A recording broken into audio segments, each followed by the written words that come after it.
योजना जो केंद्र सरकार ने स्टार्ट की तो उसके 5 वर्ष कंप्लीट हो गए, उसी पे हम ये आर्टिकल है। तो ये सुर्खियों में क्यों है? सुर्खियों में इसीलिए है कि इसके 5 वर्ष हो गए। स्वामित्व से आशय क्या है दोस्तों कि ग्रामीण क्षेत्रों में उन्नत प्रौद्योगिकी के द्वारा गाँवों का सर्वेक्षण और मानचित्रण दोस्तों, survey of village in mapping with improvised technology in village areas, यानी स्वामित्व। आप देखते हैं दोस्तों पिछले कुछ समय से ऐसी कुछ टर्मिनोलॉजीज जो उनका उदय हो रहा है, स्वामित्व उनका फुल फॉर्म कुछ ऐसे तरीकों से आता है वो, जैसे पीएम धन आपको सुन सकते हैं, जीवन आप देख सकते हैं, विभिन्न प्रकार के हैं।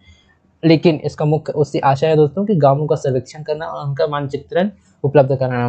देखिए स्वामित्व योजना वर्ष 2020 में शुरू की जाती है। क्रियान्वयन करने वाली इसकी संस्थाएं कौन सी हैं दोस्तों? योजना केंद्रीय पंचायती राज मंत्रालय, राज्य राजस्व विभाग, केंद्रीय पंचायती राज विभाग, भारतीय सर्वेक्षण विभाग के सहयोगात्मक प्रयासों के द्वारा ही लागू की जा रही है। इसको आप ध्यान में रख सकते हैं, ये प्री में एक इम्पॉर्टेंट क्वेश्चन बन सकता है दोस्तों। उसके बाद देखिए प्रौद्योगिकी साझेदारी, भारतीय सर्वेक्षण विभाग, राष्ट्रीय सूचना विज्ञान केंद्र सेवा इंक इसके साझेदार प्रौद्योगिकी साझेदार के रूप में कार्य करते हैं। योजना के प्रमुख घटक क्या है दोस्तों? घटक की हम बात करते हैं, continuous operating referencing system network की स्थापना किया जाना। इसमें है कि सटीक भू संदर्भ जियो रेफरेंसिंग और भूमि सीमांकन के लिए ग्राउंड कंट्रोल पॉइंट स्थापित करना। देखिए दोस्तों भूमि का सीमांकन किया जाएगा, मैंने आपको बताया गाँवों के सर्वेक्षण किए जाएंगे, उनके मानचित्र डिजिटली उपलब्ध कराए जाएंगे और भूमि का सीमांकन कराया जाएगा और ग्राउंड कंट्रोल पॉइंट स्थापित किया जाएगा ताकि हम गाँवों का एक डिजिटल रिकॉर्ड रख पाएँ, एक डिजिटल मानचित्रण कर पाएँ। उसके बाद देखिए ड्रोन मैपिंग की यहाँ पे बात की गई है दोस्तों कि भारतीय सर्वेक्षण विभाग ड्रोन का उपयोग करके ग्रामीण बसावटों का मानचित्रण करेगा। इसे संपत्ति की सटीक मानचित्रण नक्शा तैयार करके भू स्वामित्व अधिकार प्रदान किया जा सकता है, ताकि जो विभिन्न विवाद पैदा होते हैं दोस्तों स्वामित्व को लेके उनका निदान किया जा सके। तो अगला हम बात करते हैं दोस्तों सूचना शिक्षा और संचार पहल।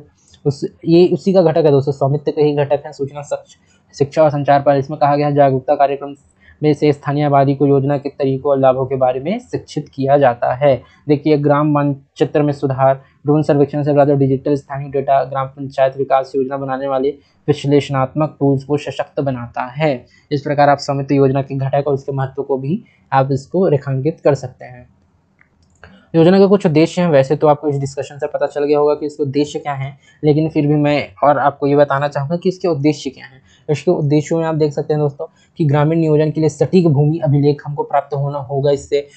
उसके बाद देखिए ग्रामीण भारत में नागरिकों को वित्तीय संधारणीयता प्रदान करने के लिए उन्हें अपनी संपत्ति को वित्तीय परिसंपत्ति के रूप में उपयोग करने में सक्षम बनाना, ताकि वे ऋण ले सके, अपने वित्तीय लाभ उठा सके। देखिए दोस्तों ग्रामीण परिक्षेत्र में सबसे बड़ी अगर समस्या है तो वो है लोन्स की, वित्तीय समस्याएं उनके सामने मुंह बाएं खड़ी होती है दोस्तों। तो अगर